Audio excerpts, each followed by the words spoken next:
मुगल शासकों का अंत कैसे हुआ और मुगलों के अजीब और गरीब राजा जिनकी कहानी सुनकर हैरान हो जाओगे। मुगलों में कई ऐसे अय्याश राजा थे जिनकी वजह से अब मुगल गूगल पर भी नहीं मिलते हैं। मुगलों में एक ऐसा बादशाह था जिसकी अय्याशी की वजह से कंगाल हो गया था मुगल का खजाना। मुगल बादशाहों के अय्याशी और शाह खर्ची के कई किस्से इतिहास के पन्नों में दर्ज है। मुगल शासकों की इसी शाह खर्ची और अय्याशी की वजह से शासन की पकड़ कमजोर हो गई थी और धीरे धीरे साम्राज्य का पतन भी हुआ।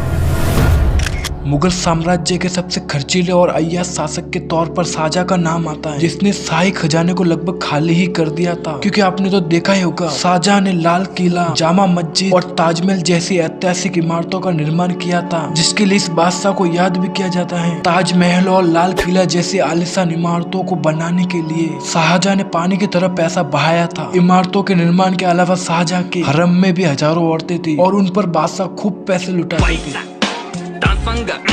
और शाहजहां ने मयूर सिंहासन, तख्ते, ताऊ का भी निर्माण कराया था। इसमें भी लाखों रुपए खर्च किए थे। शाहजहां की शाह खर्ची और शान शौकत की वजह से मुगल खजाना लगभग खाली हो गया था। फिर बाद में औरंगजेब ने आकर कड़ाई से कर वसूली का नियम लागू किया और हिंदुओं पर जजिया भी लगा दिया। और मुगल को मुगल ही क्यों कहते हैं? मुगल शब्द पर्शियाई शब्द मुग से लिया गया है, जिसका अर्थ होता है मंगोल। ये उनके मंगोली वंशावली की पुष्टि करता है, इसलिए बाबर और उनके वंशजों को मुगल कहा जाने लगा। और मुगलों का एक ऐसा शासक जिसके बारे में सुनकर आपको हैरानी होने वाली है, एक ऐसा मुगल शासक था जो औरतों के वस्त्र पहनकर दरबार में आ जाता था, जिनका मिजाज बहुत ही रंगीन हुआ करता था। ये भी अपने अय्याशी के लिए जाने जाते थे। इस बादशाह का नाम जहांदार शाह था। और एक बार तो जहांदार शाह ने लाल कुंवर को दरबार में नाचते हुए देखा। इसके बाद उन्होंने लाल कुंवर को दरबार संभालने की इजाजत दे दी।